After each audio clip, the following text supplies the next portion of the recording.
Hello and welcome to Canadians with Disabilities and Their Allies. My name is Brent Frain. I'm the host. The show is also known as PWD Allies Podcast. You're being listening to from beautiful British Columbia, Victoria, the very favorite area of BC, the capital region. And today I am going to be talking about, well, the $2 billion boondoggle. $2 billion. Wow. That's a lot of money. And that's supposed to go into affordable housing, to build affordable housing. It's a loan from the BC government to go to contractor to build housing for BC Housing. And we're going to dive right into that. But before we do, I encourage everybody to subscribe and stay up to date on the latest podcast, wherever you find it best suited for you to listen to while you're on the go, or if you'd like to tune in live. Definitely tune into Neil's YouTube channel and stay up to date on Breaking with Brent segments, Coffee Time, the traveling segment, all the shows, all your favorite content. And during the summer, there's going to be some downtime. Just going to be temporary, hanging up the mic there for a little while. I'm going on a little vacay, and then I'll be reconvening. Well, before then, I actually have one other guest coming up, actually next week, Neil. Looking forward to our guest. And then after Benita Zarella will be coming on to the podcast next week. And then after that, I will be preparing to go on some vacay time and reconvening in early September. And then, to be fair, I mean, we have been taking a little bit of a break earlier. Yes. But you've come off vacation to do one podcast, and then we're going to do another podcast on Monday with Benita Zarrillo, and then we're going to go on vacation again. It's like going back into hibernation. We're allowed to do that. Yeah, it's like going back into hibernation for a while. They come out. They do a podcast and they go back in. But just before we start the show, I mean, you already mentioned that the title card of the show was the BC Housing $2 billion boondoggle, and I just wanted to set up some definitions to start the show. Boondoggle. It's both a noun and a verb. So a noun is a person, place, or thing, of course, and a verb is an action word. So you can use boondoggle as a noun and a verb. So as a noun, boondoggle is described as work or activity that is wasteful or pointless, but gives the appearance of having value. Okay, so that is the noun. Okay, and the verb or the action word for boondoggle is waste money or time on unnecessary or questionable projects. Okay, so keep that in your hip pocket, especially the word questionable, because I know, like, a lot of people, like, at first blush, you can say, well, how can you say that investing in housing is questionable or unnecessary? Of course it's necessary, right? But we're going to validate the term boondoggle as we go on onto the show, and we'll make the point of why the term boondoggle is a perfect fit for this mess that BC Housing has created. These days, where housing is, as industry calls it, a crisis, I would call it a state of emergency. Oh, definitely, yeah. Yeah, because no, it doesn't matter what corner of Canada that you're in. There's nowhere that's affordable housing, especially for people on disability assistance in whatever province that has that designation as a person with disabilities. It's $500 at the max for market housing. If you're lucky enough to be on a 20-year waiting list at least to get into BC Housing, there's a lot of conditions in order to meet that criteria to get into BC Housing. Yeah. And it's some people that are in other areas of Canada or around the world that are wondering, well, what is BC Housing? And we'll be diving into what BC Housing is on the show. Yeah. But people that are familiar with subsidized housing, it's like RGI housing, rent geared to income. Yeah, or there's a senior supplement. There's low income individuals that can actually dive into the umbrella of BC housing, but we'll talk more on that one. Just kind of give an overview here. But there's a lot of regulations, and that's something that we're going to be talking about today too, is about regulations and how it meets into the policy. Yeah. So yeah, lots to dive into. I mean, I don't know who is not affected about the affordability across beautiful British Columbia or across our great nation.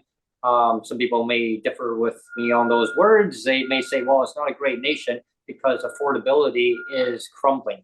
And yeah, you definitely bang on that, because so many people that I've talked to in my community that are struggling. They're struggling with affordability, housing. I mean, doesn't matter, just your cost of living. Your bills keep going up, but your income doesn't keep going up. And of course, in BC, there was no increase for persons with disabilities in 2024 in the budget. I think it was a very missed opportunity to increase the rates. But the government always pats themselves on the shoulder, and I mean, and rightfully so, right? I mean, it doesn't matter who's in government; they'll say, "Well, good job, well done," but they'll always blame the other government, who is in government and who's in past government, and say, "Well, but we raised it 5 times, or we didn't raise it. The other government didn't raise it enough." How about a predictable amount going forward? And I do think it's important to acknowledge that the government does do good things. I mean, yes, we're not going to just sit here and shit on the government, okay? Exactly. Because they do good things. But I think for the theme of today's show, you mentioned the term RGI, or rent geared to income, and that is a key component of BC Housing's own math. The way they use their calculations is they always say, like, in order to have housing be affordable, it's got to be rent geared to income. So in other words, no more than 30% of your income can be spent on housing. That's how they do their formula. And we'll dive into all this in as we go on to the show. But it's really important. I mean, I talk about pink unicorns all the time. You talk about pink unicorns all the time, and we're going to see that the BC Housing math that they use, or the BC Housing calculations, it's pink unicorn math. It's bananas. It's the math and calculations that they use. The math that they use is pink unicorn stuff. It's just crazy. Oh, it is, and it's just not real math. It's all made believe math that just it just spin it out there. Because I did a segment. I got called into a local radio show late in July, and I asked the premier at the time where, still the premier, but at the time when I called in, the question was, we didn't get a rate increase. I mean, my manager wanted to know, well, why not? And I never really did get a straight answer to that question. And again, that kind of ties into today's show, because it's about affordability, about housing. People just want to have cheaper housing, right? They want to be able to not pay all their income to rent, into market rent. And of course, a long waiting list to get into subsidized housing, but you got to meet those criteria in order to get into that housing. You cannot be into a relationship. You cannot have a roommate. If you know somebody, as soon as you move in with them, then it becomes a different criteria altogether. And we'll talk more of the kind of a breakdown of that. Into market housing, there's the window's open to a lot more variety. However, you get to now choose to pay higher market rent, or into BC housing, you get to have 30% of your income. Yeah. Now more money in your pocket that now goes back into the economy rather than corporate landlords.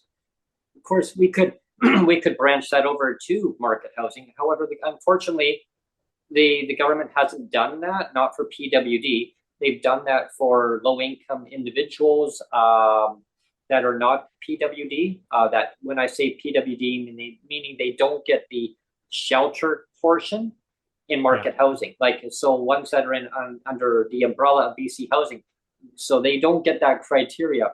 So it narrows down to PWD that get that shelter portion that don't qualify for any of that subsidy.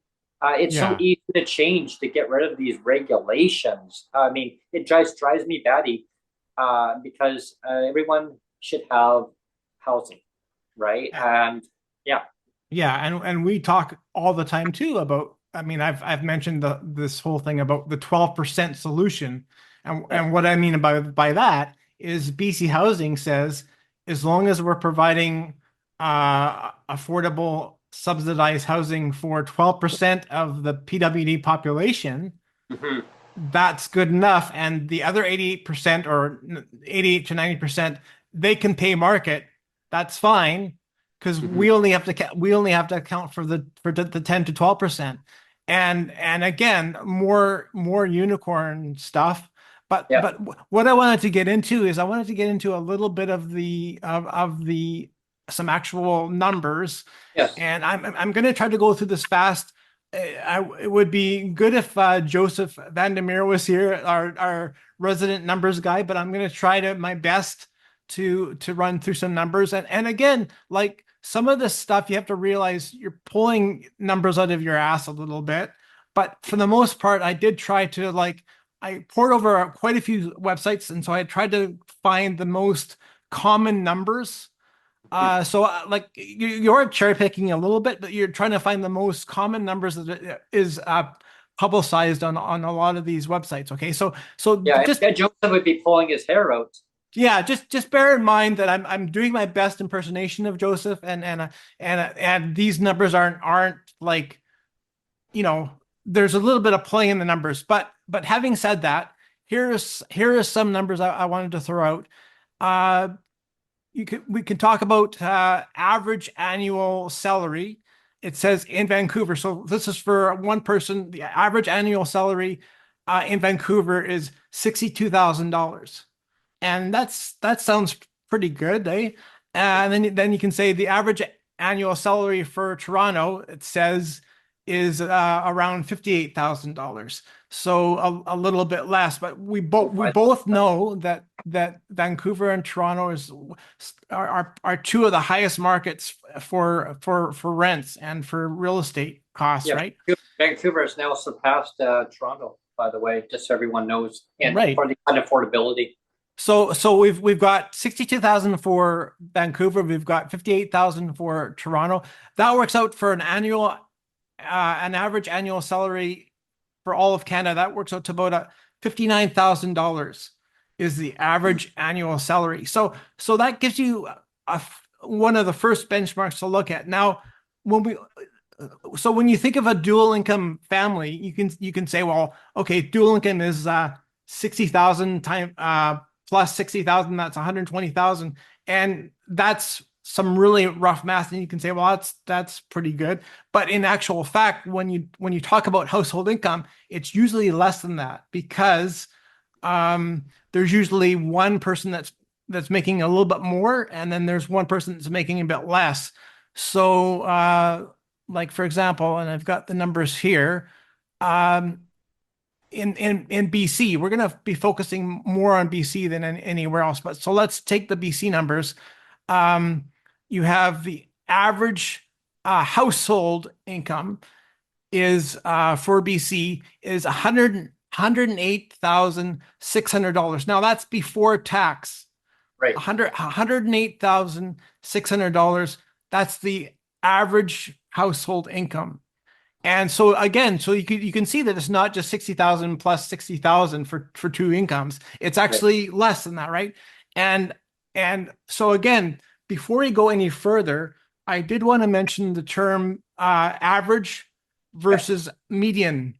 So it's not medium, it's median, Yeah. median. Um, and the definition of average versus median, like for example, like I've been to college and university, and when you had a test, you could have if you wanted to get the average mark on the test, you'd have say 30 students in the class, and so you total up all the marks that everybody got, and then Mhm. you would divide it by the number of students. So you divide the whole thing by 30, and you get the average mark, right? Yep. But if you were going to get the median mark, that's kind of where it talks about percentile. So what, like a lot of the college and universities professors would say, your mark is in the 80th percentile or the 90th percentile or the 95th percentile. And it doesn't mean that you got 95% on the test. What 95% percentile means is that your mark is there was 95% of the class was below your mark. So that you're in the upper 5%, and everybody else there was 95% that was below your mark, right? And so, for example, like I could have scored, say, only 70% on the test, got a score of, say, 70 out of 100 on a test, but that still could qualify as 95th percentile if everybody else did way worse than I did, right? Yeah, exactly. And Percentage, yeah. yeah, and so I hope I'm making myself clear. It totally makes sense. Yeah. Yeah. And that's how rents are averaged out. Yeah, and so when you're talking about average versus median, what median actually represents is it's the middle number, which so you're talking about the 50th percentile, like right smack in the middle, which means you have 50% of the incomes are below that, Yeah. and 50% of the incomes are above that. If you're at the 50%, if you're at the 50 percentile, that's the median right there. So you got 50% below and 50% above. And that's important because usually the median is less than the average. And that's telling you that the trend is actually lower. The incomes are actually trending lower than the average. Like, for example, if I pull up BC again, we have the average income is, again, this is gross income before tax, $108,600, right? But then it says that the median tax is let me just see. Let me make sure I have this right.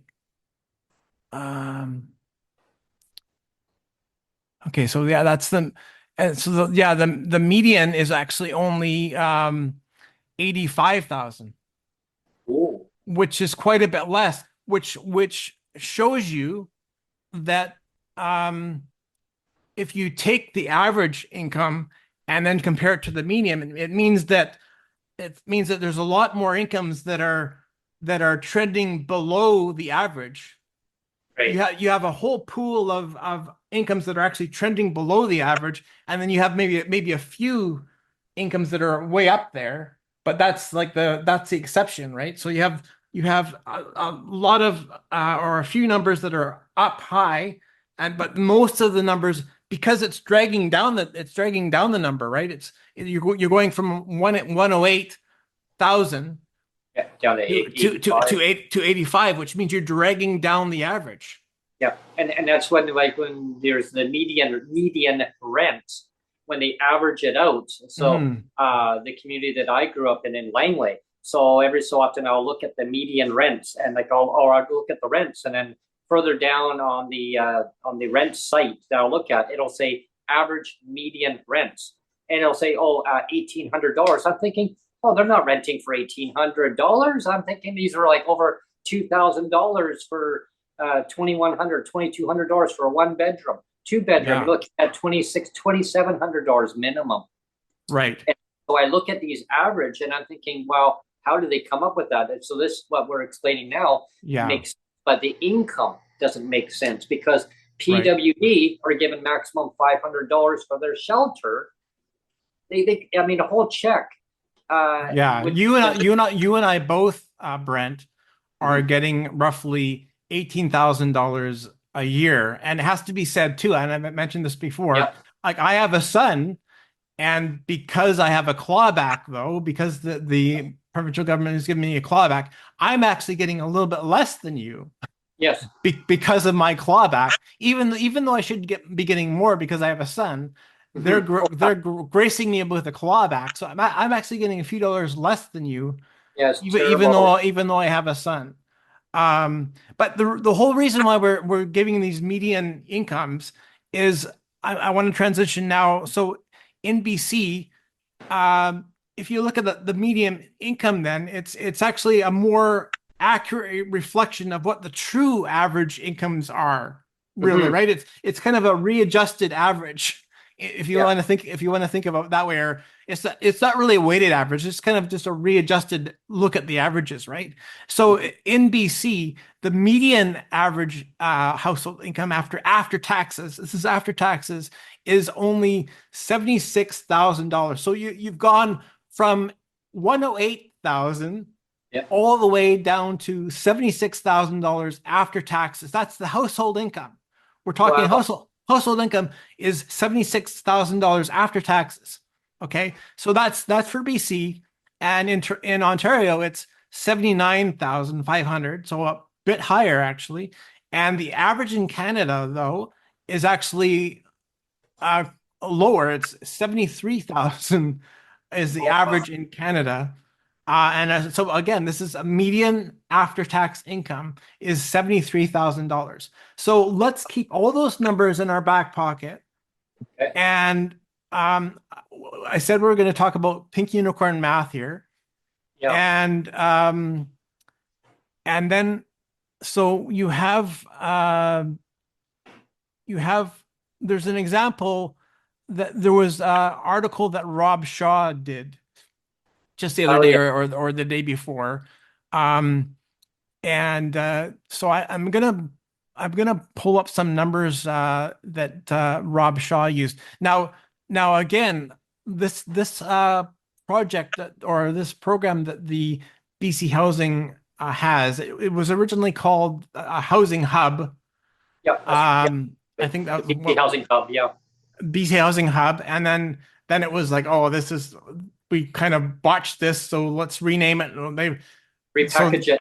yeah, so what did they call it then? They repackaged it as BC Builds instead. BC Bill. And There we are. but even though they went from Housing Hub in 2021 to BC Builds in 2024, they're using the same numbers. BC Housing is using the same numbers, so basically the same RGI, or the same rent geared to income formula, right? Oh, copy paste. Yeah. So here, Rob Shaw gave a Same numbers. example from Kitsilano. There was a developer, a condo development for Kitsilano, where this developer was given $32 million low interest, or basically interest-free loan, to build these affordable condos. Affordable. Affordable condos. That was the big word that David Eby Affordable, would. everyone. Affordable. Yeah, that was the big word that David Eby would use. Was this? It's going to be this is going to be amazing. We're going to have this whole thing was going to be, it's $2 billion. He says the BC government's going to invest in $2 billion as basically a rotating credit line, just like it's a never-ending credit line for all these developers. They can just tap into it for low interest loans. Oh, okay. So it's up to a $2 billion credit line. Yes. And this one example that Rob Shaw used was this one developer in Kitsilano was granted this $32 million loan, low interest loan, through this BC Builds thing. And here's the results of affordability for Kitsilano. Are you ready for this? All right, buckle down, everyone. Listen to this. Yeah, and so this is where we start to get into pink unicorn stuff. Okay, so Yeah. here's a 393 square foot studio apartment. So 393 square feet, tiny apartment, right? And the What's the square rent footage? 393. Oh my 393 gosh. is Wow. is the square footage. So tiny, like you're talking about a box. Wow. That's 390 terrible. a 393 studio apartment. Guess how much the monthly rent for that is in kits? $500. I'm actually being funny because that's what people get for their shelter. Yeah, well, that's what PWD get. Yeah. Yeah. Probably 1900. Oh no, it's way higher than that. The affordable, the affordable rents for the 393 square foot studio apartment, the affordable rent for that is $2,750 per month for Oh my God. 393 square feet. That's almost two PWD checks right there just for your rent. 2 full months of PWD Yeah, check. because if you combine both of yours and Sonia's together, Right. that's about three thousand Yeah. dollars. So Yeah. that's combining two together. You're That would at be just rent, and you'd be just covering your hydro. That's it. yeah, No other. that's it. And you got no money left for food, no money left for You utilities, can turn nothing. your you can turn your lights on and pay your rent, but then you've Yeah. got your tenant insurance and all your cost of living. And Wow. remember, we're talking about a box here. We're talking about a box, a less than a 400 square foot box, right? Gosh, terrible. And let's move up in square footage, Okay. all the way up to the grandiose total of 519 square feet. Oh, So how much is for that? five for 500 square feet, a one bedroom, guess how much the rent for that is? How much? 32 $3,275 per month. That's the affordable rent for a Wow. 500 square foot apartment, one bedroom apartment for kids is 3200 $3,275. Wow. Wow. And then if we go up to a two bedroom, which if you have kids at all, of course you're going to need a two bedroom, two bath. I mean, that's just Yeah. that's it's a given, right? So you're going to need that two bedroom. So this is again for a 700 square foot, so 712 square foot place, which Mhm. again is tiny for two bedrooms. That's tiny, right? Yeah. But guess how much the monthly rent for that is for two bedrooms? 39, about 3,900.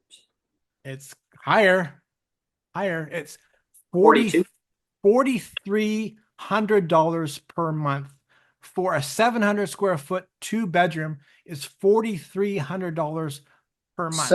700 square foot. I remember 8 years ago. So back in 2015, I was renting a two-bedroom apartment, and it was 850 square feet, and I was paying $850 in between me and my Yeah, roommate at the time. And yeah, so $850. The shelter portion at the time was $375. yeah, So yeah, as time goes forward, the same unit now in that building is an older place, and I was checking on the rates.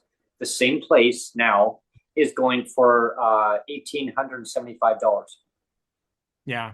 I mean, what has gone wrong in our rental society here? I mean, it's just things are ballooning up, and apparently the prices are supposed to just keep going up and up.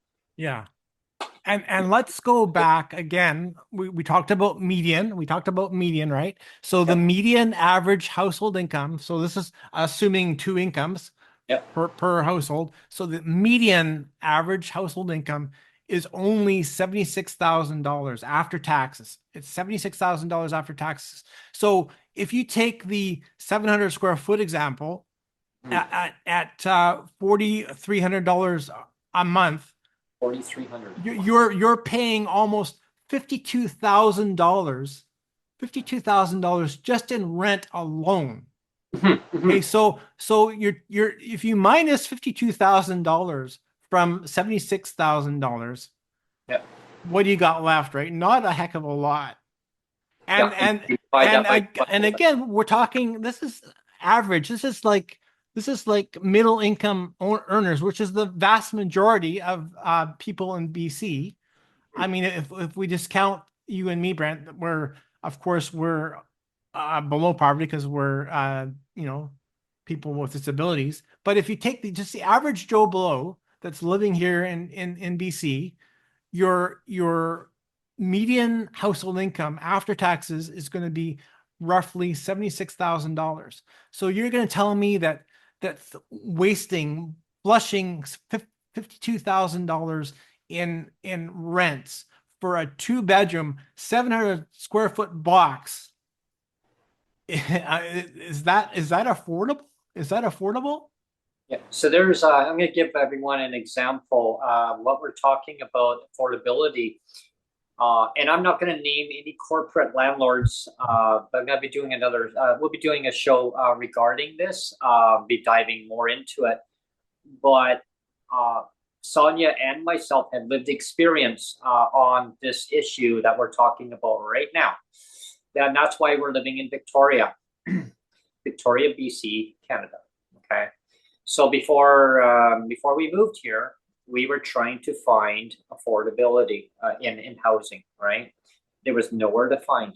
It was either call us at the end of the month. Well, you can see the place. Okay, and I think a lot of people will echo what I'm saying. They're going to say, yeah, you have to give your notice in, right? If you don't give your notice in, your landlord, if they can't rent your unit out, if you don't give your notice in on time, 30 days notice, your landlord can actually bill you for 1 month of rent if you do not give proper notice in.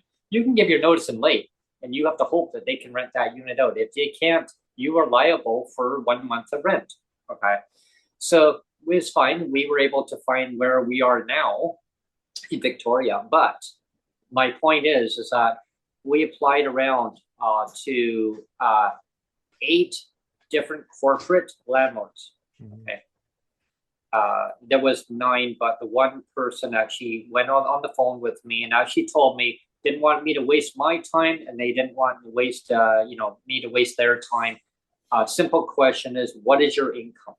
Okay, that was, and to be fair to the corporate landlord, I mean, and I appreciate that, because it really, I would have wasted my time going all the way out, filling an application out, finding out that I'm being denied because of my income, right? So this person told me over the phone, what is your income? Well, this is what I get for persons with disabilities from the provincial government. Okay. Mm-hmm. Well, sorry, you don't meet our criteria. Well, why is that? Yeah. Because you don't make enough. Yeah. So here's the scenario. We applied at this one corporate landlord, and locally, our current manager at the time had waited for a reference check on the tenant, meaning us, and waited and waited and waited 2 weeks, no response. So my manager at the time decided that, you know what, I'm gonna phone the actual manager. Meanwhile, they're not supposed to do it the other way around.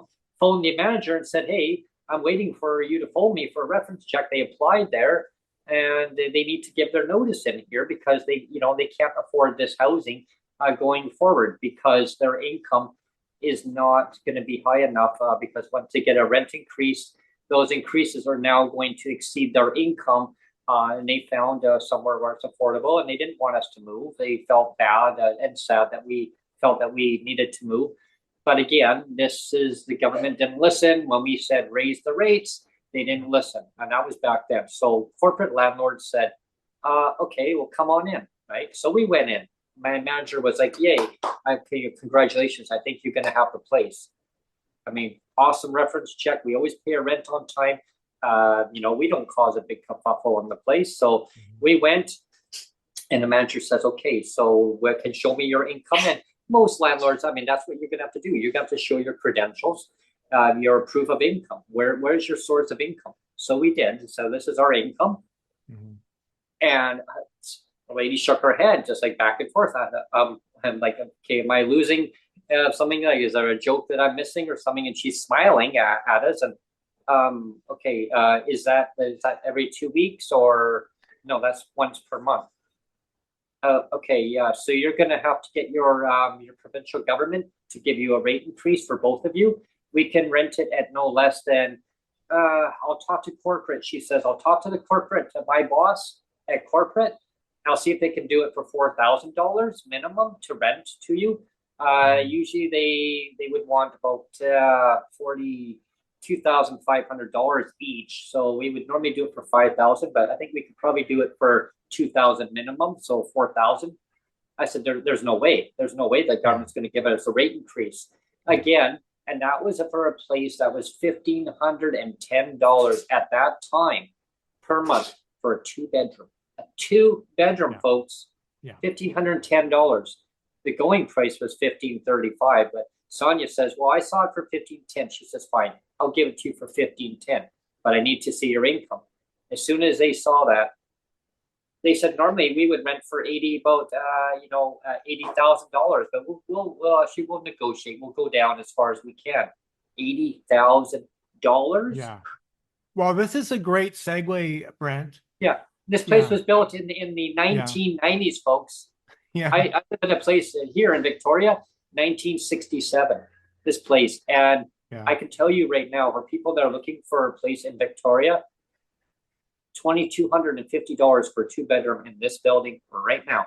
The people that were living there beforehand, I hope everyone's sitting down and relaxing, having a cup of coffee, because I'm going to tell you what the rent was for the people that were living in there before, and nothing against my corporate landlord, but the rent before the people that moved in, $1,200. Wow. $1,200. Yeah. For two-bedroom. It's now $2,250. We got a problem here, folks. Well, sky's the limit. Yeah, and this is a perfect segue, Brian, because what I wanted to finish up on was, again, I'm going to reference Rob Shaw's numbers here, but he talked about BC Housing's own calculations. Now, again, we're talking about RGI, because they like to use the formula RGI, or rent geared to income of 30% max, right?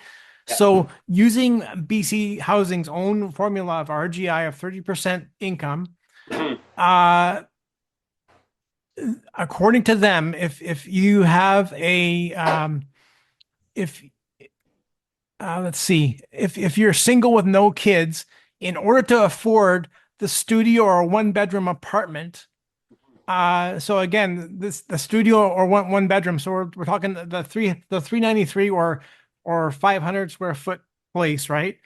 In order to afford, if you're single with no kids, and you want to afford that studio or one-bedroom apartment, your salary has to be $132,000.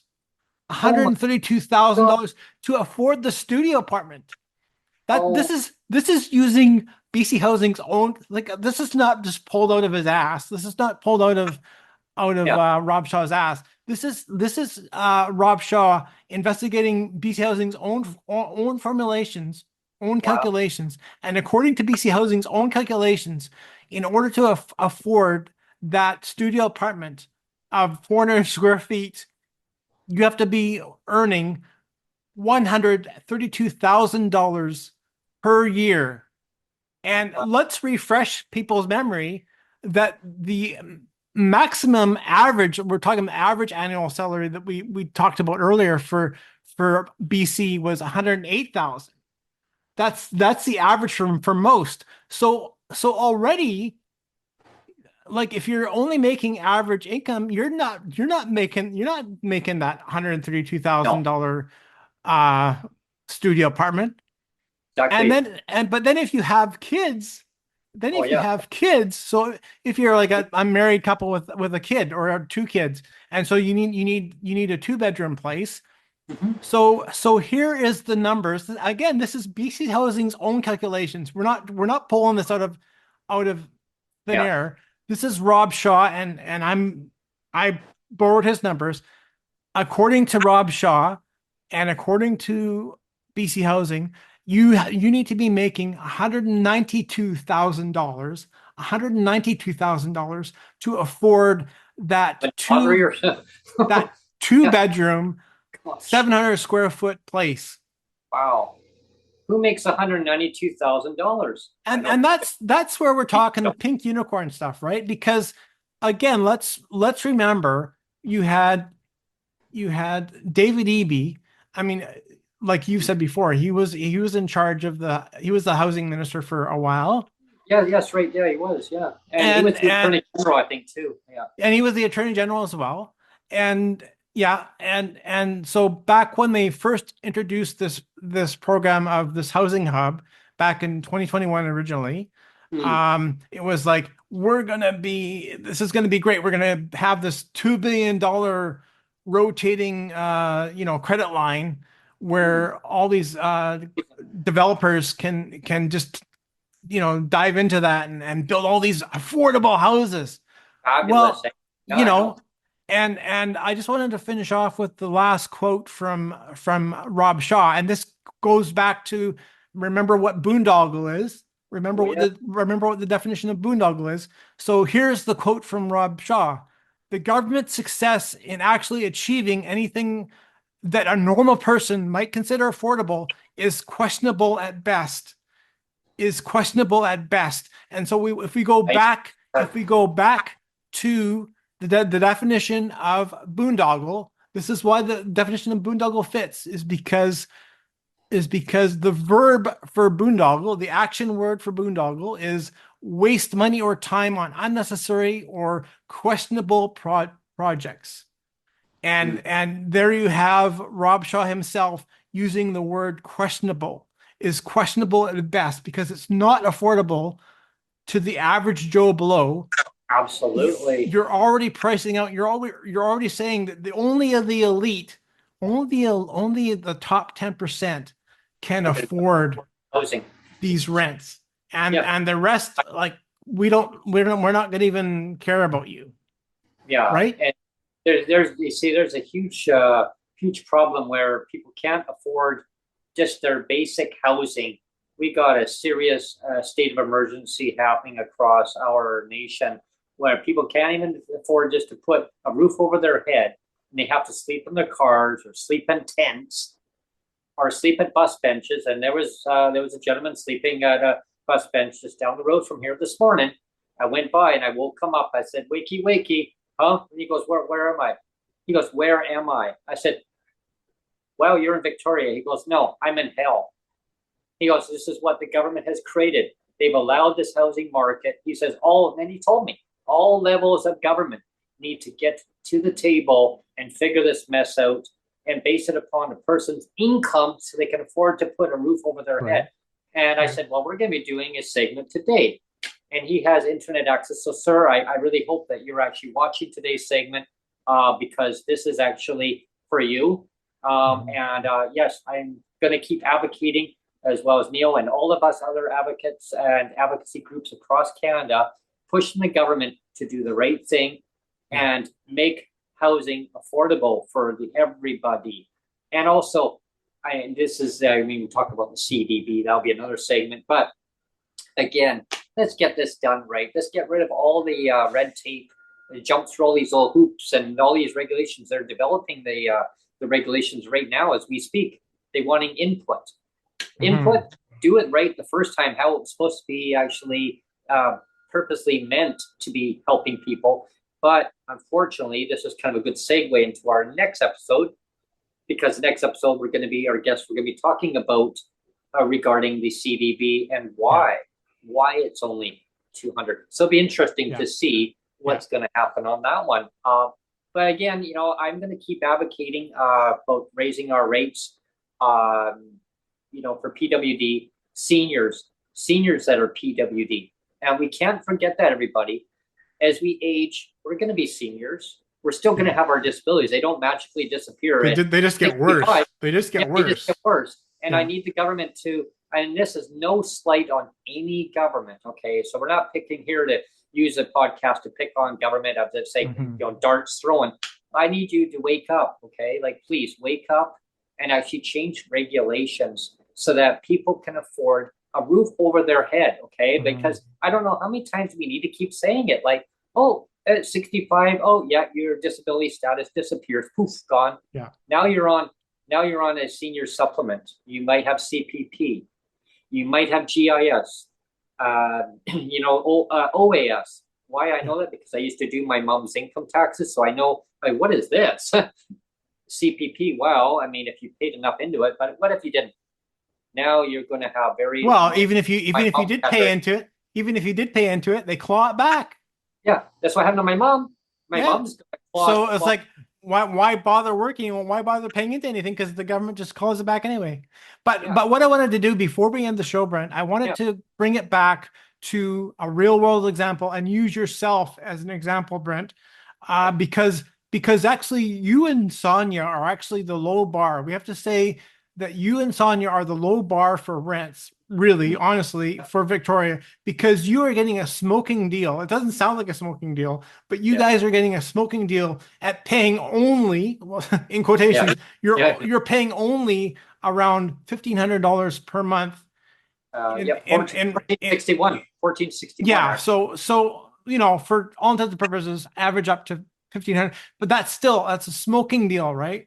Smoking deal. So again, like to finish off the show, if we go back to BC Housing's pink unicorn math, boondoggle pink unicorn math, okay? We're going to use their own their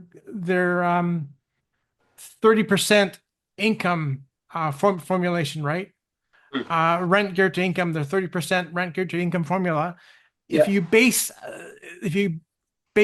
look at their formula, so in order to afford your $1,500 amount a month rent, you would have to be making $4,650 per month would have to be your take home pay.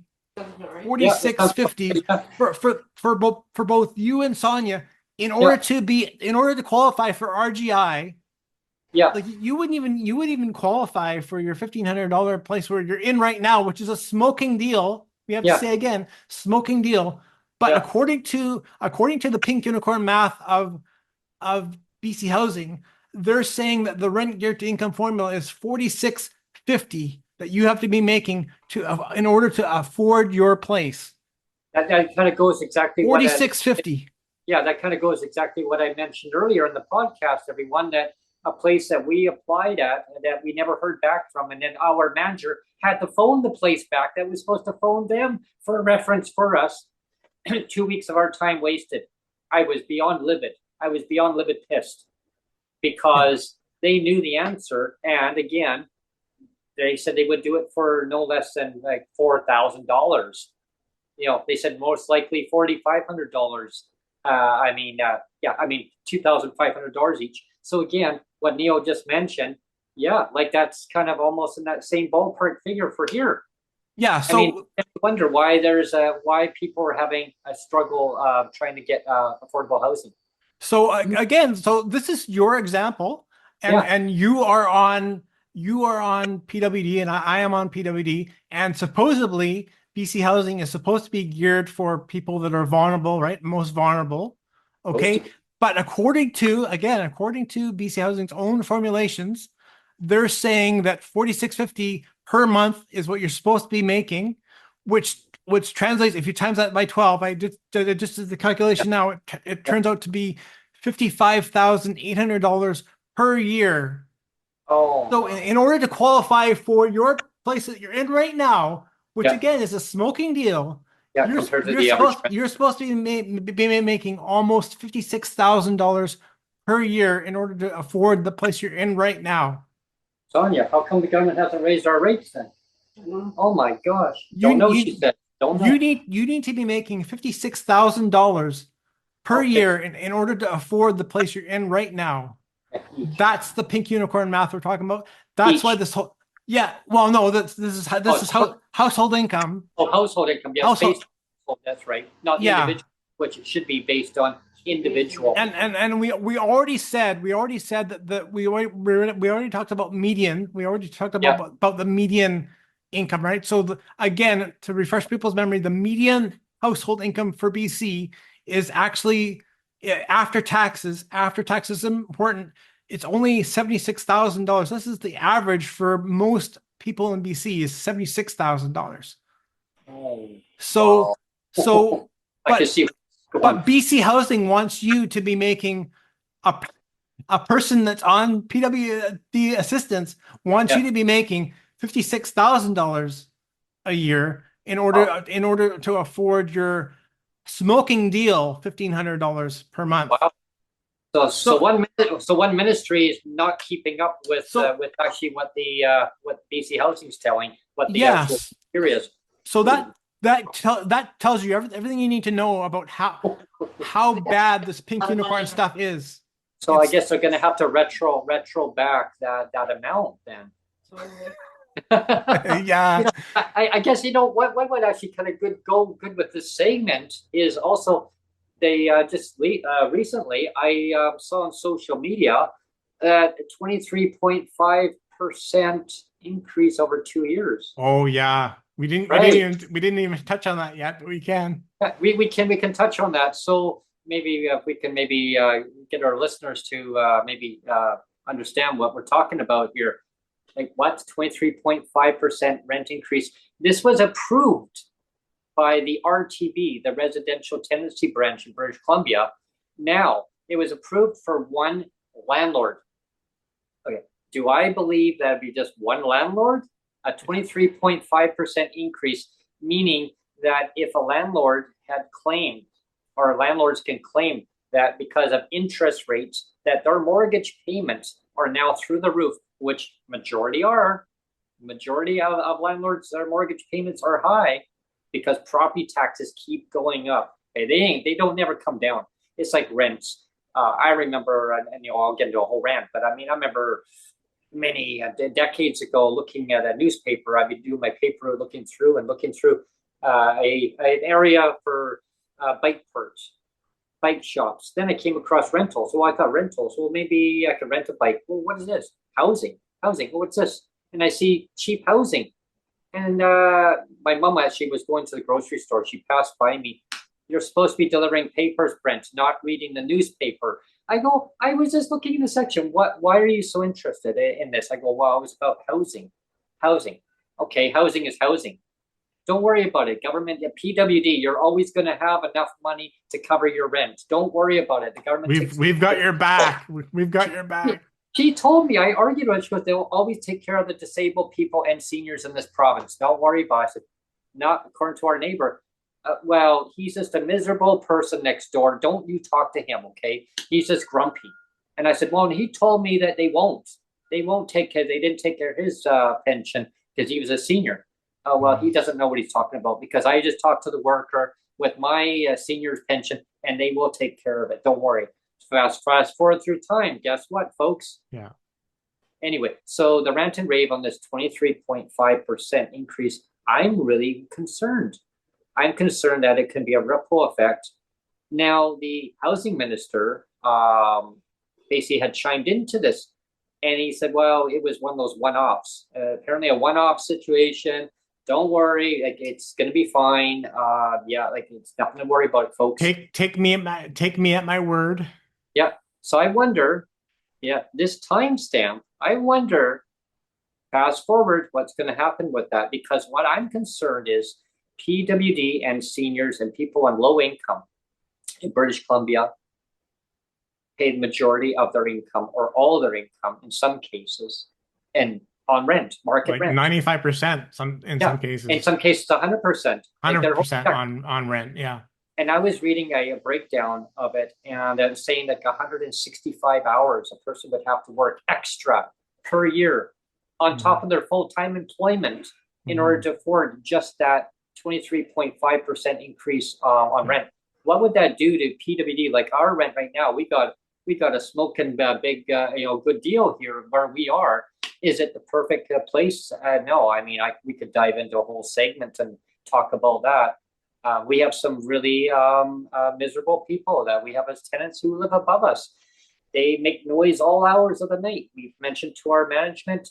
They say, well, people don't have to tiptoe around, Brent. I go, no, I don't expect people to tiptoe around on their, on their own unit. However, hardwood flooring or laminate flooring, but it creaks. It's very old laminate flooring. So every time the person moves, it creaks. But if you got a person moving, walking back and forth in the same area, and then dropping things, boom, it just startles you awake. And then trying to get back to sleep. But so we have to be really careful. I remember doing a phone-in segment with a local radio station talking exactly on this topic. And I was told, Brent, just stay where you are. don't piss off the management. Just pay your rent, etc. Because you got a screaming good deal in your rent. You do. And it's it is cheap compared to all the rest of the rents right now, but it's just the living condition, and that's why I wish that the government would actually listen to lived experience stories, and PWD, so that when people get into a precarious living situation, we now can actually move. Not that I or Sonia, I joked with her just the other day. I said, well, I guess it's time to move. We don't want to keep moving. Like, we used to move, like we went into a certain place, and then a bad situation would come up, and then we would move. Not that we wanted to keep moving, but it basically was the living situations, and the what goes around it. So having enough income to actually be able to make that autonomy, that decision on our own, what we feel is best for us to live in the community where we want to be, not where government tells you that you needed to be, where we want to be.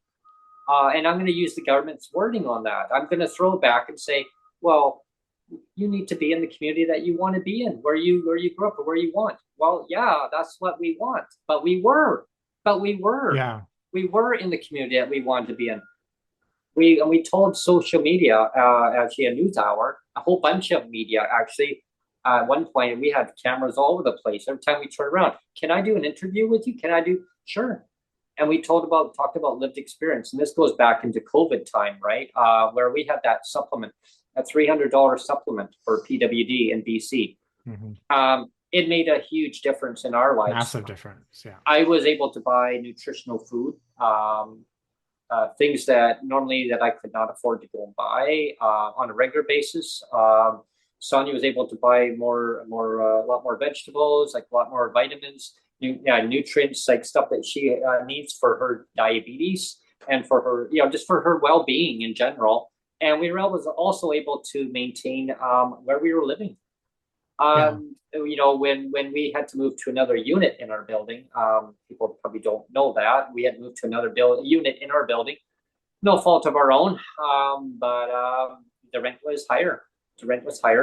But at the same time, there was a condition put in place saying that we're going to keep your rent at what you were paying. Okay, so but here's the condition that when your term is up, you're going to be paying the higher up rent. So we said, okay, we're not going to deal with this, because we knew where that was going. We knew that we thought, okay, we can still afford this rent. But when they clawed off that $300 off, they said, well, here's back 50% plus 25. So here's back 175 of the 300. Well, we're still short 125. We based it on our accommodation, and our landlord chewed into us so bad. I had a screaming match with my manager. She yelled at me, everyone. She yelled at me. Sonia, I came back and she goes, why? What's wrong? I just had a yelling match with my managers. What? Yeah, she was yelling and screaming at me. She says, how dare the government take away money that they knew damn well that was actually bettering a person's life. I said, well, the government, I said, in their defense, the government said, well, it's only temporary. She goes, oh, okay, so it's going to better people's lives temporarily, Brent? That makes no effing sense. And then pull the rug out, Yeah, she said that makes no sense. Why would the government just say, here, we're gonna better your life, and but temporarily, but then we're gonna take it away. But here's the kicker. Okay, I want everyone to understand and listen to this one part that I'm gonna say right now. So the manager had said that doesn't make any sense. I want you to go to the ministry's office, Brent, and I want you to tell me. Okay, she says, better yet, I want you to give me a declaration from the ministry's office of your entitlement. I'm like, are you kidding me? No, I'm not kidding. I'm like, oh my. She goes, yeah. So this is what you are going to do. You're going to go to the ministry and you're going to go and get an entitlement from them, showing me what you are getting per month. And so she wanted Sonia to do the same thing. So guess what? We had to go there. We got it. We gave it to her. She goes, right. So this is what, and the ministry, this is the part that really gets me. The ministry said, Brent, going forward, and I'm going to stamp it for you. And she got a little ink stamp and she stamps it with the date on it and said, this is the amount. And I still have the form. And she said, going forward, this is the amount that you will have going forward with this $300 supplement. And so any corporate landlord or any landlord you want to move to, this is the amount going forward. It won't, I said, they're not going to take it away. No, Brent, they will not take it away. I mean, why would they do that? This is coming from the government office. Why would they take money away when they give it to you? It makes no sense. That would be cruel. Well, guess what? Fast forward. That's exactly what they did. They took it away. And then they fast forward through, we're in 2024. So in 2023, guess what? Magically, $125 got given back, but only to some PWD, not everybody. And you had to prove that your rent actually had gone up above that 375 threshold. Well, anyone paying market rent, obviously the rent went up. I mean, they're not going to be paying $375 for rent anywhere in BC or anywhere in Canada at that rate, really. No. Anywhere. I don't know anywhere in the world that you pay $375. So yeah, we got an increase up to $500. Again, but our segment today, you cannot rent anywhere, not even for a full check on PWD, let alone $500. No, so nothing in the budget. You know, I got a rent increase of 3.5%. So and this is again, this is why I wanted to kind of end the show using yourself as an example of your own lived experience. Like here's a guy. Again, you're actually getting a smoking deal on your rent, on yours and Sonia's rent. Smoking deal of $1,500 a month is really, really good. It's not typical. You actually are an outlier. For affordability, it's an outlier amount, really. But even at that outlier amount, like we said earlier, if you use BC Housing's own Pink Unicorn math, their own RGI formula of 30% of your income should only be spent on rent. That means you have to be making $46.50 per month or $56,000 per year. Yeah, versus 18,000 that they give right now. Versus 18,000 that they actually give you right now. Oh, but that's if you opt out of the bus pass. If you And again, like I mean, if I throw my own example on there, like I said, just at the start of the show, like you and I are both getting the same amount. If you opt out of the bus pass, that's what you get per year. Yeah, and I should be getting a little bit more than you. Well, actually, not a little bit. I should be getting a lot more than you because I have a son. Yeah. But because the government is clawing me back, I'm actually getting a little bit less than you. Because the government is clawing me back, saying, "Well, that's fair," and we just have to say that pink unicorns are alive and well in the land of BC Housing, where this whole housing hub of this $2 billion boondoggle, where they gave the $2 billion to the developers. It's favoring the developers. It's favoring the landlords. It's favoring the millionaires. Yeah. Nowhere. What was the figure affordable? What was the figure on that? You said 59,000, was it? That you and Sonia have to make? Yeah. Yeah, I think it was $59,000. So if a person actually opts out of the bus pass, BC bus pass program in British Columbia that used to be $45 a year, everyone knows about that. It magically disappeared, pink unicorn, poof. So anyway, it got churned into $52 a month. So if you decide that you just don't want transportation, you don't want to go to the grocery store, you want to walk everywhere. And I love walking. I love walking everywhere. So yeah, I mean, that's the check, all right, for per year. Okay. So now let's minus off $59,000. And actually, I think it's 56. I think it's 56. 56. To be fair, it's 56. So, yeah. Okay. So you can do it again. So 1483.50. We'll times that by 12. So it's 17,802, and that is per year. Okay. So 17,802. Now, is that 56,000? That would be that's actually for two people, right? Yeah. Yeah. Okay. So 56,000. And we'll divide, one more zero. Oh, 5,600. Wow, wouldn't that be nice? 56,000 divided by, sorry, my math here, 56,000. And we'll divide that by 2. So that's $28,000 per each individual. Okay. Yeah. So we got here 1483.50, and we'll times that by 148. My calculator here, it doesn't, it's going overdrive. 1483.50, and we'll times that by 12. 1483.50, and we'll times that by 12. 17,802, and so that was $28,000 per each individual.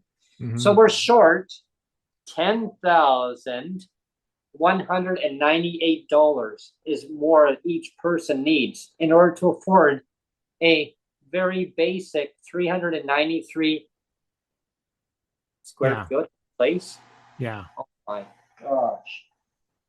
We got a problem here, folks. Yeah. $10,198 short in order to afford a 393 square foot place, and that's just for a bachelor. But for two of us, though, well, yeah, we would need a 2-bedroom. So that would be over. Oh my gosh, that dollar figure is even higher now. No, like, okay, so if we're going to use Rob Shaw's numbers again, Yeah. so Rob Shaw had the 1-bedroom apartment that you would have to be making $132,000. So we would need a 2-bedroom though, like Sonia and I would. Oh yeah, so for 2-bedroom, you need Yeah. 100. It's 192,000 for the Oh, 2-bedroom. Okay. So Yeah. so I was misunderstanding you, Brent, initially. Oh yeah, no, I'm sorry. Yeah. So that was the numbers that Rob Shaw had, was for the 2-bedroom you need 192,000. Oh, okay. So 192. So do your math again. Yeah, 192,000. Take away, we need to have $28,000, or was it? Or no, take away 17,802, right? Yeah, 17,802. So we're short everyone $174,000, $174,198 we're short in order to get a 2-bedroom apartment through BC Housing. Yeah. To qualify for 30% of our income. And supposedly BC Housing is supposed to look after the most vulnerable. And it's supposed to prioritize affordable rents. But so how is $192,000 income needed to have a 2-bedroom? How is that affordable? So that's based on each individual. So $174,000 each person short. No, we're talking 192,000 was the household, was a household income, income, but still, yeah. Like again, if we go back to the numbers that I gave at the beginning of the show, remember that I gave the average household income for BC was $108,000 for the BC was an average income. But then if you actually do the median income, it only works out to like 85,000 or so. Yeah. So that 192 divided by 2, like say for a household, so $192,000. Yeah, that's based on household income, so 2 people. So you divide that into 2, that's $96,000. Yeah. So based on $96,000, take away 17,802, we're still short $78,198 per person in order to afford a 2-bedroom. Yeah. So $78,000 we're short per year. Now you add that up over how many years a person's been paying market rent at that rate. Yeah, that's a lot. That's over $2 billion. Well, and again, this pink unicorn math doesn't even favor the middle class, because again, the middle class, if you're lucky in BC, middle class income, you're getting around $199,000 a year. That's average, right? So that's your top end in BC here is about $109,000. So you're already short like over 20,000, like $25,000. You're short. So like basically $2,000 a month short to be able to afford the 2-bedroom in Kits. Wow. And a lot of these corporate landlords, the reason why they want the person to be basically not paying more than 30% of their income is they say they want the person to live comfortably. They don't want them suffering. And I said, are you kidding me? I said, well, how do you pay the rent? I go, we just pay the rent. We just pay the landlord. That's where we're renting. Oh, and you can manage? I go, yeah, we can get by. I mean, you got to be frivolous. Oh, I mean, not that I want to be eating avocado toast and going out for a frappuccino, something at Starbucks, or driving a Lamborghini, or I mean, all these things, and just oh, here's $1, just throw it. Oops, so I lost it, or something like that. I mean, I think most people are pretty cautious. I mean, especially this day and age. I witnessed that at the grocery store the other day. A person put stuff back on the shelf. They couldn't afford it. I mean, we had that same thing happen to us. We looked at a few things. Right? Do we need anything in the store? I go, no. Sonia says, do you want anything in the store? Do you need anything? I go, nope. Have to live within our means, right? Yeah. As the government would say, live within your means. That's how they talk to people. But I mean, maybe to wrap up the show, like you and I also talk about all the time of how the BC government policies or the BC housing policies are set up in a sense that they're always like you're fighting PWD against PWD. So it's like it's PWD versus PWD, right? And so again, the BC housing thing, what they do is they favor 10 to 12% of the so-called elite, if we want to use the term elite PWD, where they're getting the subsidized rents. They're getting the subsidized rents at so there's like 10 to 12% that are getting the subsidized rents, and the other 90% are paying market. That's what I'm talking about when I say pitting PWD against PWD. And like, again, to take my clawback example, the way the policies are set up is that they actually punish the bottom 10%. Like the fact that I'm getting a survivor's pension should be proof that I'm actually more vulnerable than your average PWD client, right? It's the fact that I'm actually getting a survivor's pension, that's proof that I'm actually more vulnerable than most, right? And yet the government looks on that and says, well, that's free money. So you deserve a clawback. So instead of favoring the most vulnerable, they actually punish the most vulnerable. So, like, I mean, just think about it. It's just bananas, right? So you're actually punishing the most vulnerable population of the PWD.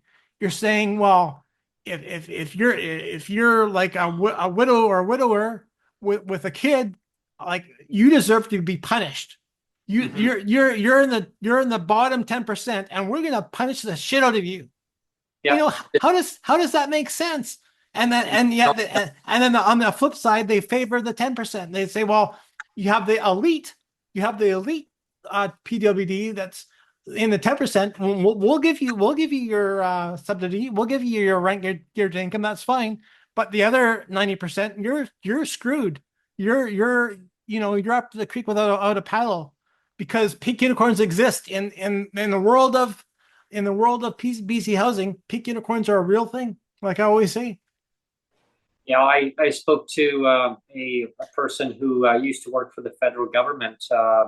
He's decades ago. I worked in the Parliament in Ottawa, and he just shakes his head. He says it does not make any sense why persons with disabilities in a very wealthy country can't be taken care of. He says the money's there.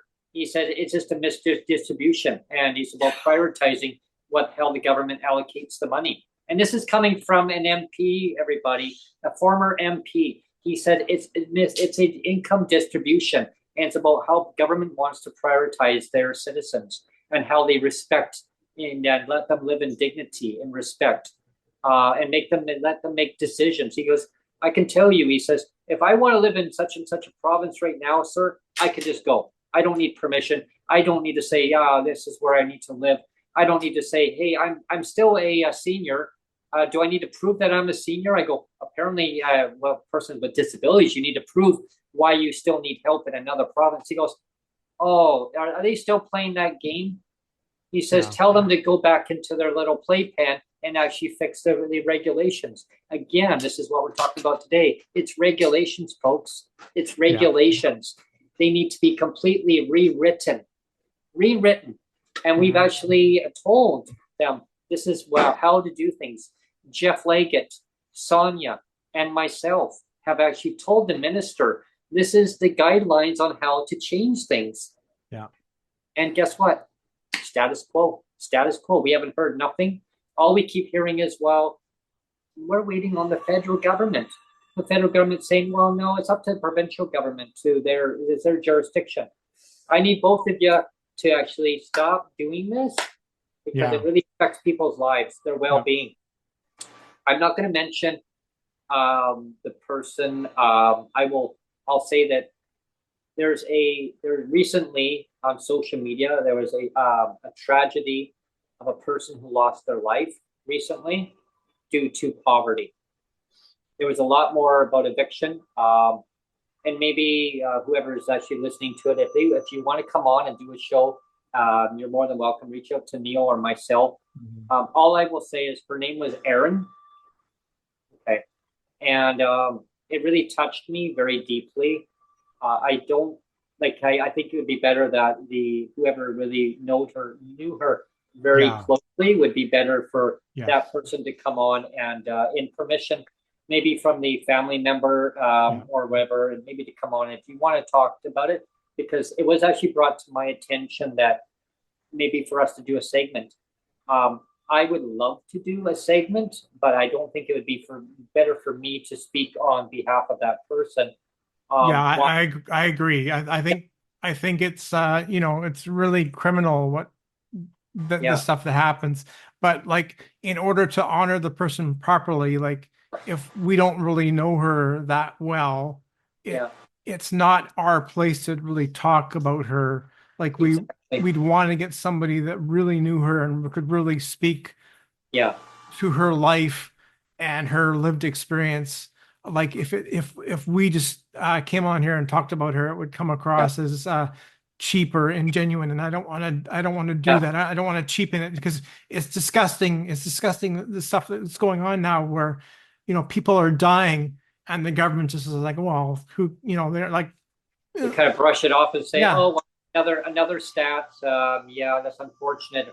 I want her life to be in a legacy. I want her life. It's like Terry Fox, everyone. Terry Fox. We all know about Terry Fox, and we all admire his ambition, that what he wanted to achieve.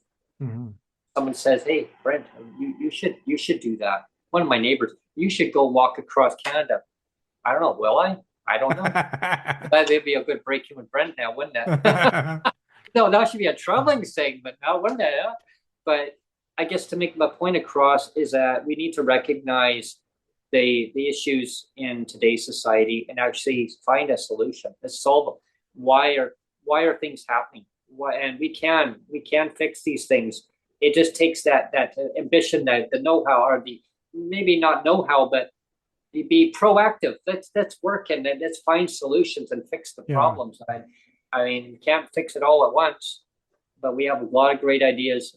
But getting back to Erin, whoever's watching it, if you'd love to come on, like I say, reach out to us. And 100%. Like if sometime in the fall, later in September, I'd be more than happy to have you on. And anybody else who would love to come on. And I post out on Twitter. Some people call it X. I call it Twitter. I've reached out and people have liked, or they like, or they reposted, and that's great. Some people would say to me, they send me a message, oh, I'd love to come on. Well, I posted out saying, yes, like if you want to come on, reach out to us and talk about your lived experience or what is concerning you in as an ally, as maybe a family member. You have a family member that's a person with disabilities, or somebody in your community that is in suffering in legislated poverty, and having a disability, no fault of theirs. I mean, it can happen to anybody at any time. It can happen to you. It can happen to anybody. And more disabilities, you're born with it. It's no fault. I mean, it should not be a shame of saying, hey, I have a disability. At one time when I was young, I used to be very shy. People would say, no, you weren't. Brent, you were not shy. I was extremely shy. I would not want to talk about my disability. I would look at a person or I would turn my head. They would talk to me. I'd turn my head either way. Brent, I'm still shy, to be honest. I I'm had only not shy on the show. Yeah, but I get to the point where I get a big crowd of people, and I get really I tried it with cue cards. I really tried it with cue cards and a whole big crowd. And you know what? I just got so nervous. I just memorized. I learned to memorize what my points were, because I'd be like, okay, I'm looking at these cue cards now. I'm gonna lose track of what I'm saying. So that's why I learned with the show. I just wing it. Yeah. Because I know what I'm talking about, and if I don't know, and then I try not to really say anything if I don't know the facts, because I like to try to educate myself to know the facts before I come out and say it, because then it's like, well, no, I guess I didn't know. And if I don't know something, I've said something and I've hurt somebody's feelings, I'm sorry. I must do better, and I need to do better. And that's why I learn from other people too, because I like to learn the facts. And then I say, okay, then I redo it and I say, hey, this is now the information that I've learned. And that's why I learned from other advocates. I learned from people with lived experience. And that's why I love the podcast of hearing from you guys. Like, you tell me what you want to hear from, or what you want politicians to do to represent your interest. They are elected officials. They're there to represent you as a community. It doesn't matter what level it is. Is it municipal? Is it at provincial? Is it at federal? They're all there to listen to what your needs are. If there is a problem in the system, the system is designed, and we know there's a lot of things that need to be fixed. We know that. And so I want to hear from you as, how are things impacting your lives? If you're shy, well, I mean, and I can relate to that. And Neil just talked about that too. If you're shy and you do not want to be on camera, but you want to come on and you want your voice to be heard, we can put a meme or of you, or you can just you don't even have to have any picture up, just your you don't name, just your name. But if you don't mind coming on, being on camera and just being who you are, I mean, I'm not judgmental. Neil's not judgmental. I mean, we're just here most of the time. I try. I mean, and I say I'm not judgmental.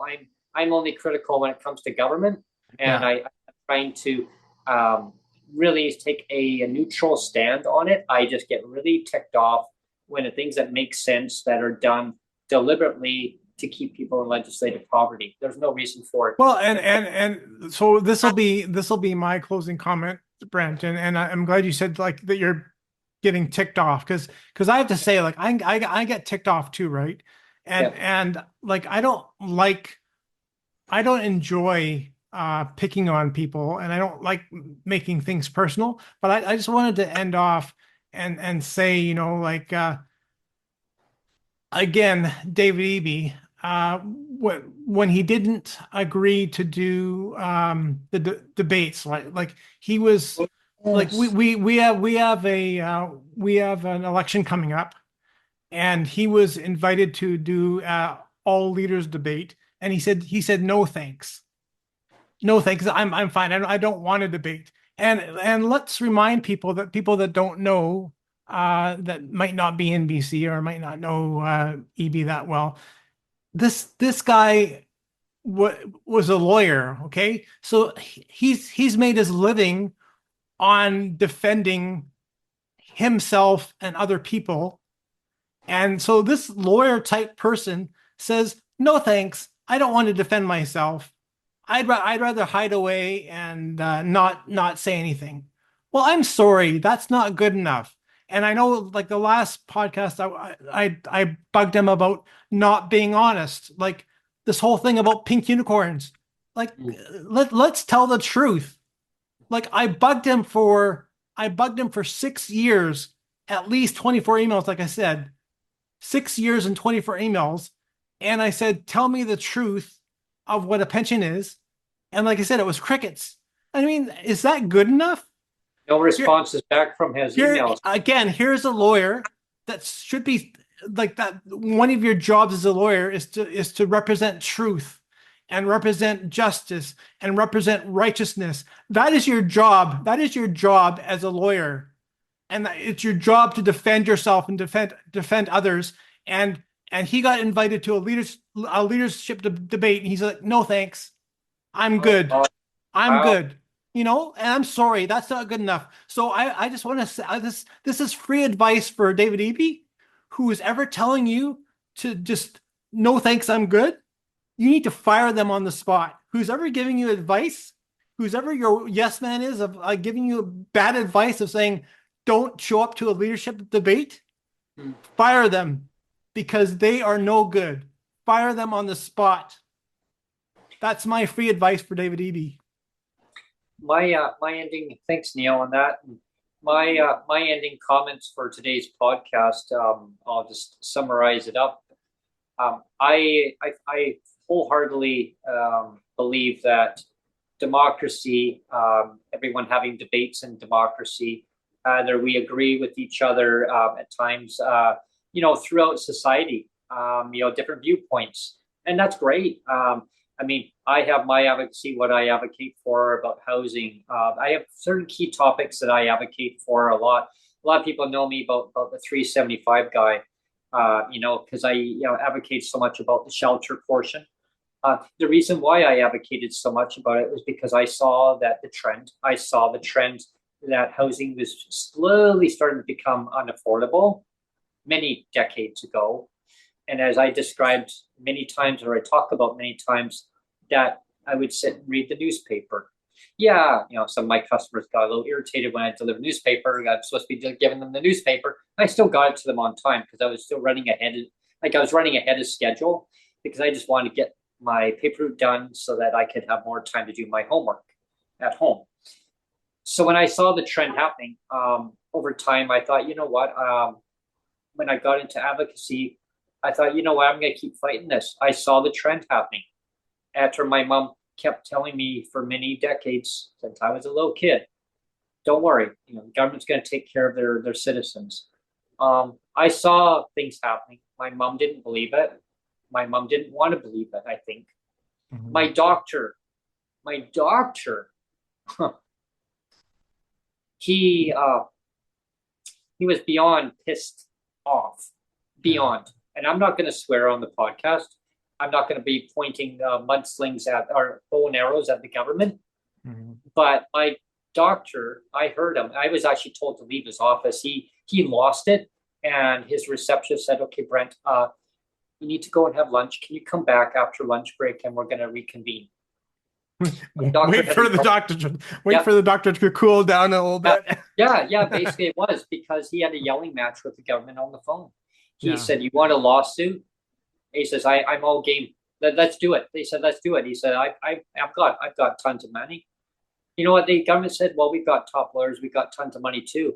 Mm-hmm. He says, so this is a competition, and you want to do it on the back of a disabled person who I medically diagnosed and assessed as a person with disability, and you want to contradict my profession?" He says, "I'm also a surgeon," he said. Yeah. "Maybe I need to actually operate on your brain," he said. I heard that. I was wow. told that's when the receptionist heard that, and she said, "Brent, it's now time for you to go next door." And they had a McDonald's next door. And I said, "Oh, please don't. Please, I don't." I couldn't, because my system, I just does not agree with McDonald's food. I don't know any greasy, any fast food stuff. I really am very selective of what I eat. So picky. But anyway, it was more about just going there so the doctor could cool down. And so when I came back, my doctor even told me to keep advocating about the shelter rate. He even said, I still remember, quote unquote, "Why do they even have a word shelter rate in there? You get a check. Because we're dogs. Because we're dogs." But he said you get one check. You pay your mom, right? I go, yeah. You pay her the shelter rate. So what? Doesn't matter what source of where that money comes out of that check. You just pay your rent. I go, I know. It's just so. I mean, the doctor had said, yeah, they need to get rid of that, and that came to a town hall meeting where that part came up again. I said, would they get rid of the shelter? No, the government has no interest in doing that. Decades later, here we are. We gave recommendations. And again, the government moved very slowly on these recommendations, I know, because there was a comment that Sonia had for the Minister for Housing. It was to do with mobile parks. She has yet to hear back. And it wasn't for Sonia, it was for her parents. Her parents. They're not on income assistance. They're not disabled. They're seniors. As we get older, they have disabilities. I mean, or maybe they don't. I don't know, right? The only they know. I mean, based on their own lived experience. But they had a question for the minister, and they still haven't got a response back. Yeah, that was over a year ago. And again, that's why I get pissed off because, like in my situation, again, it's been 11 years for me for the clawback, and it's like I've been talking about pink unicorns for 11 years. Pink unicorn this, pink unicorn that, and it's all true. I have to say it's all true. It's not something that I'm making up. This is all true stuff. Like, I mean, I know pink unicorns aren't true, but the fact that they exist in government is true. And I've been saying that as an actual fact for 11 years now, and nobody cares. Nobody cares. And it pisses me off. Yeah, and yes, I'm holding David Eby to account, but it's only because I'm holding him to a higher standard, maybe because he is a lawyer, and because, like I said, I admire lawyers, I respect lawyers. Like I said, I was a huge fan of Perry Mason as a kid. Like, I love Perry Mason. Like, I'm a big lawyer fan. Like, I'll say it. I'm a big lawyer fan. I love the lawyers. I love your two friends that are lawyers. I love your lawyer friends, but I don't like lawyers that say, you know what? I don't want to show up for a debate. I don't care about truth. I don't want to talk about truth, Neil. Don't tell me about pink unicorns, because then I have to talk about truth. So don't talk to me about truth, Neil. Go away. I'm sorry. That pisses me off. And that's not good enough. That's not good enough anymore. And that's why I think that having a leadership debate is so important. I agree that, like, having viewpoints. I want to hear what the leaders have to say in British Columbia. On October 19th, we're going to be having a BC provincial election. And beforehand, there's supposed to be a leadership debate. And like the premier and the Conservative government leader, John Rustad and David Eby, haven't really committed to a certain saying they want to be part of the debate. Now, I'm not saying, who's right, who's wrong on the leadership debates. To me, I'm neutral. I want to hear what they all have to say regarding, number one, I want to hear about affordability, true affordability for persons with disabilities, seniors, and low-income individuals. Now, I also want to hear about where they stand on bringing people with disabilities up to minimum the poverty level, the standard poverty level within the province. Now, there's different poverty levels. I'm not going to get into all about that. Joseph, if I had him on, he'd be all over the place, numbers guy. And there's different levels of that, but a standard of a poverty level. I know Jeff Leggett, and talks about this a lot. And yes, like, it needs to be no less than poverty level. If we, as society, went through like the ones who were eligible to get that CERB way back when, if we were able to say that, $2,000 was acceptable. That's what the federal government said. That's what Justin Trudeau said, was $2,000 was the most minimum amount. That amount was without a disability. I need to clarify that it was without a disability. So you get all your equipment, all your resources, medications above that. Now that poverty level is even higher, right? So the most minimum, now that 2,000, that was in 2020. So now fast forward to 2024, that amount is around $2,400 equivalent, or around there. So we need to get to PWD in BC no less than poverty level support. And We need to have a guideline. We need to have steps in order to get to that goal. If you need to know how to do that, PWD, we can teach you. We can teach you. We are the teachers because we have the lived experience. We know what's best for us. I don't need different advocacy organizations to say, like the rates need to be increased. Yes, they do. Right. And a lot of them are on board with us on this. But lived experience, you need to listen to the individuals. We can tell you, teach you, this is what we need. And yes, a lot of great ideas from advocacy groups too, right? But let's get all on board together. Let's work together and actually make a society a better way. So I guess the question I have again to the leaders, will any of you commit in your platform? Okay, and I'll say it again. Will any of you 4 leaders commit in your platform in this fall BC provincial election on October 19th, 2024, no less than poverty level financial support in your platforms? Yeah. And make affordable housing for PWD so they can live in market housing if they choose to live in BC housing. Okay. Now you've heard today's podcast, what the dollar figures are minimum in order to qualify to get that rent for 30% of your income. So that's a huge commitment now. Do we have your commitment? Because if you don't, well, then who is PWD we're going to vote for? Someone will say, well, I'm not disabled, so it doesn't bother me. You can become disabled. I got some crazy drivers that just down the road, they almost hit a pedestrian the other day. That person could have been disabled. Could end up maybe not on long-term disability supports. They could have been on provincial supports. Imagine being on a disability support, $1,483.50. If you opt out of a bus pass, you can get more, but you need that bus pass. Yeah. That's all you're going to get. But before then, you're going to have to be on welfare, social assistance. And in the meantime, while you're on that, are you looking for work? Can you prove that you're looking for work? You have to have a jobs plan. And if you can't prove that, just get a job.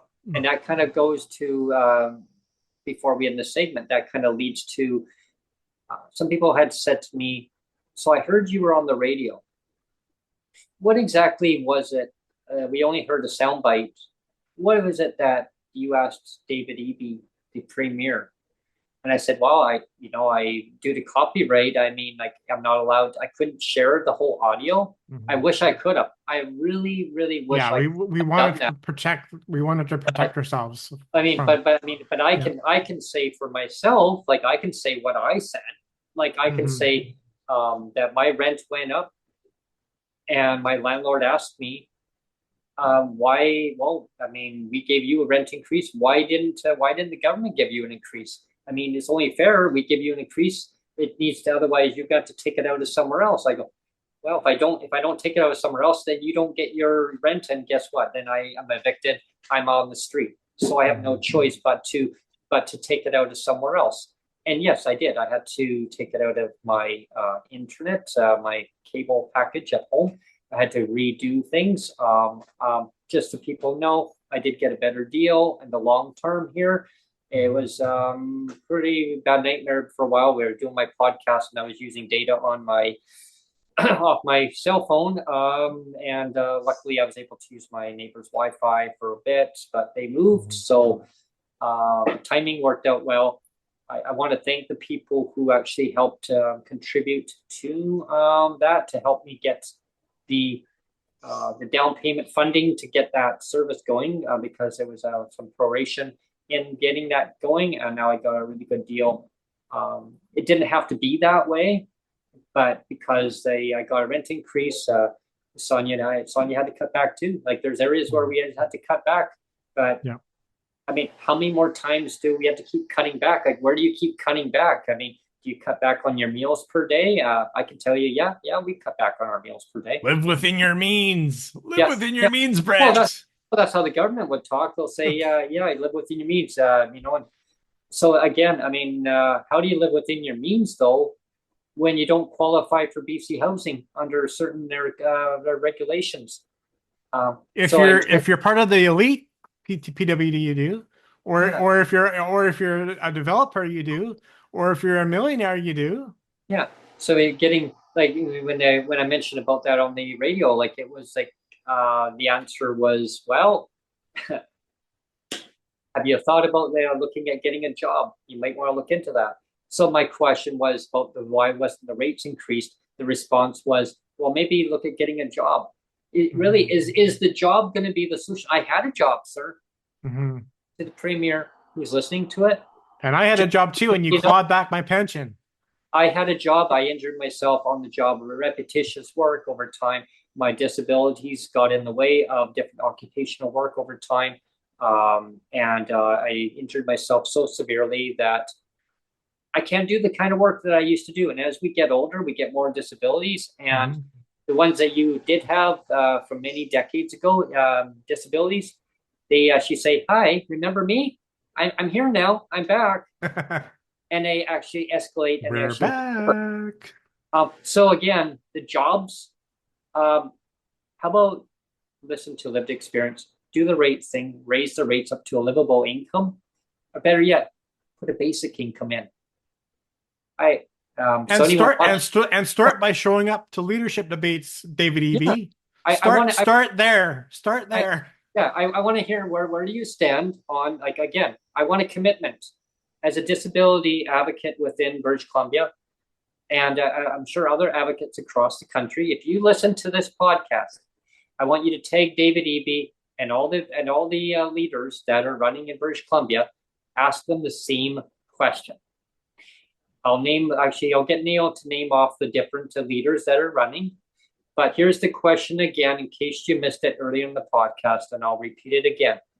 I want to have a commitment by all leaders where you stand in your platform about raising disability rates immediately when you seek office, up to no less than poverty level. And that poverty level, if you want the dollar figure, I want to see it no less than $2,600 a month. That doesn't even meet market rent. But from what the rates are now, we're at $1,483. So if it's at $2,600, it's a starting point, and we'll build it from there, and you index it to inflation also. Yeah. Some people say, well, Brent, you're setting a dollar rate there. You're wrong. You're wrong.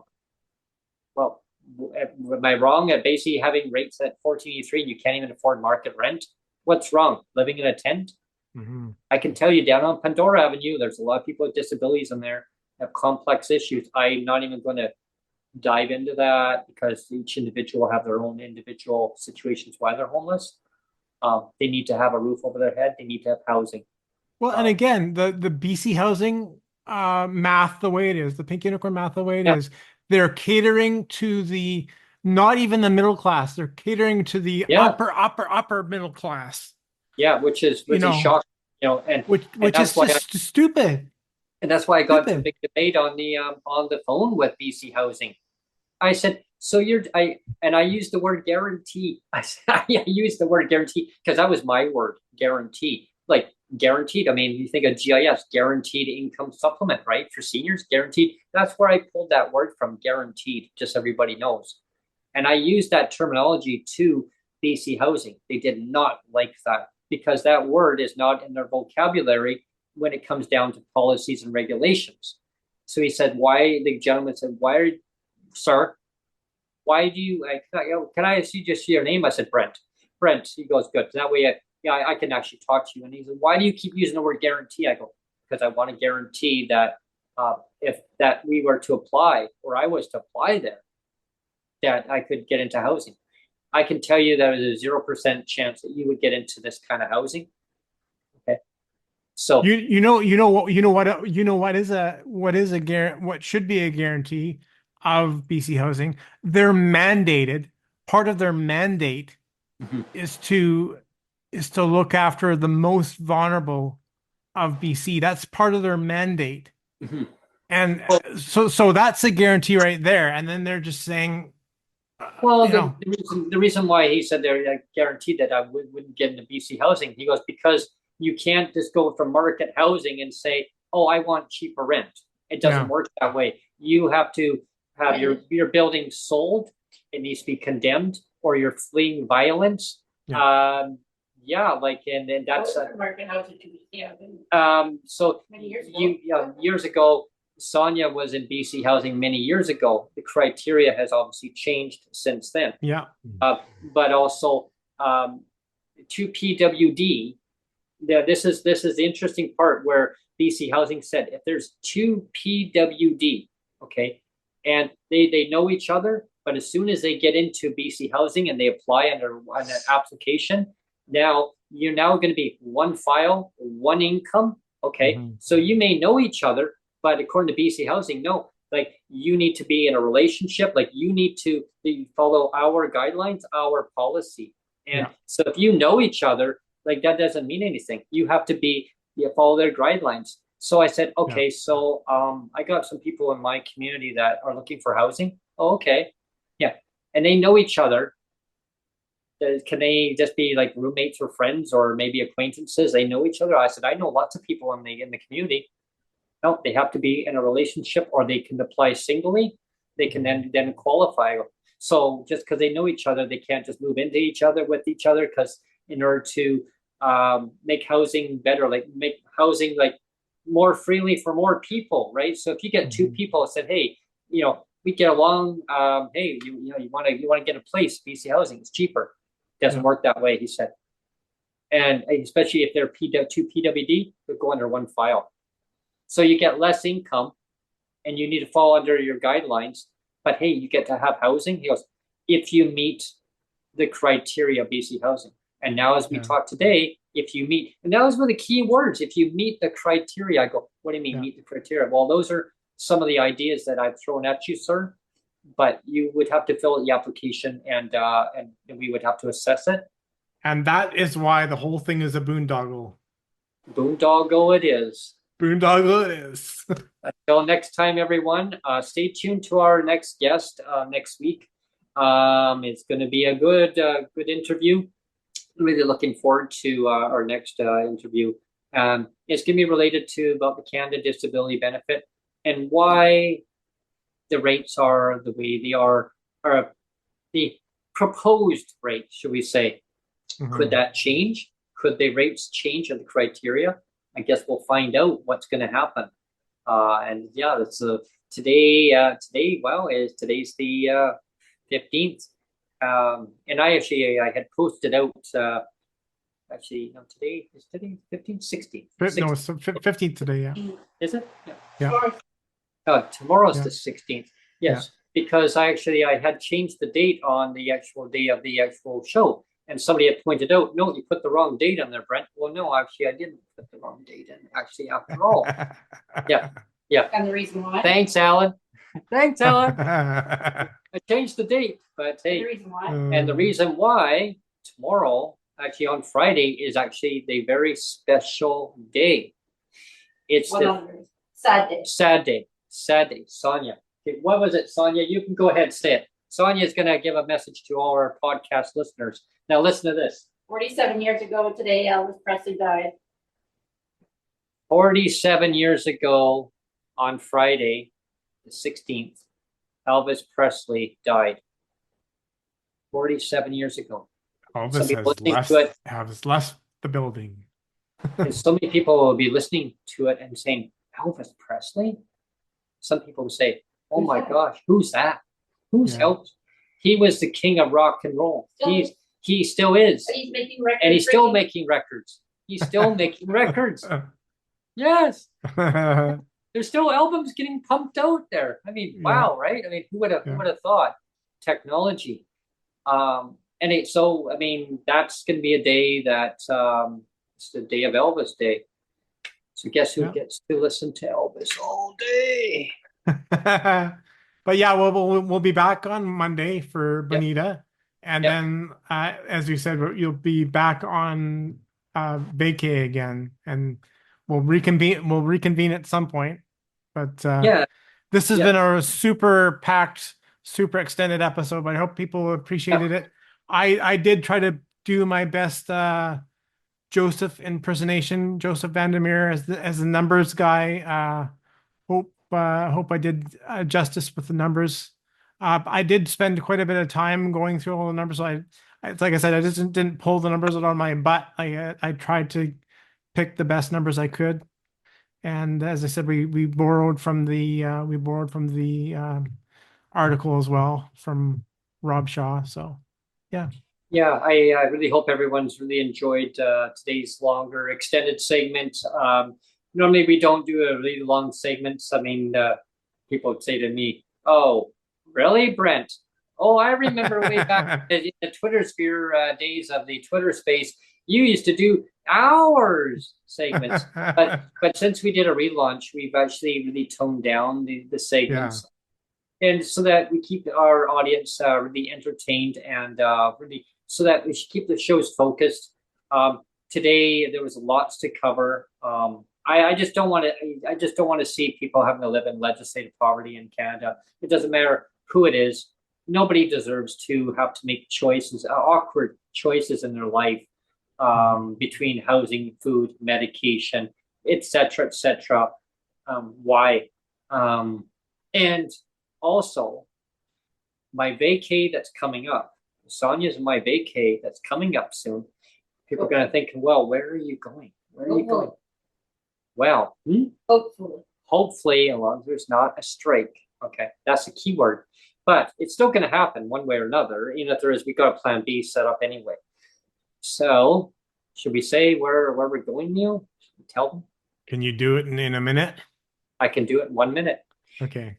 We're actually taking the train, Via Rail train, all the way to Toronto. And people say, how? Actually, I had an anonymous person take care of our travel. Because Sonia wasn't feeling very well last trip that we did. She was a little under the weather. She was still pretty spry, but she just didn't enjoy it. And I reached out and I was speaking with a few people. And one person anonymously came forward, and I want to thank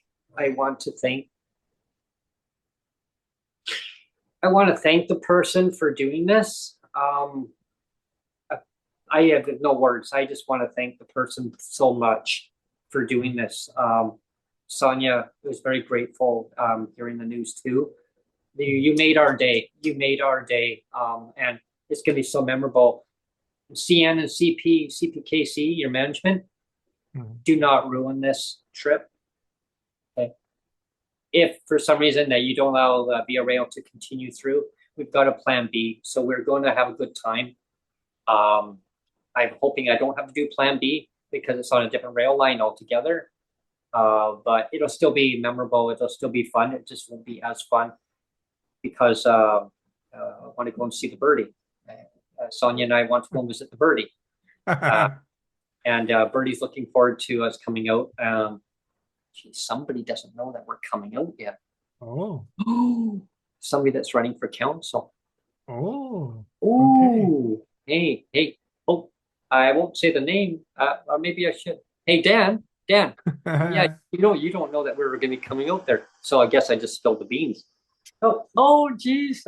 Yeah, we're actually going to be taking the trip on the 23rd of August, and we're going to be in your neck of the woods. So we'll make arrangements, meet up. Let's just knock on wood. According to Via Rail, they're not concerned. They're not concerned. Last time I talked to them yesterday, they said they're not concerned.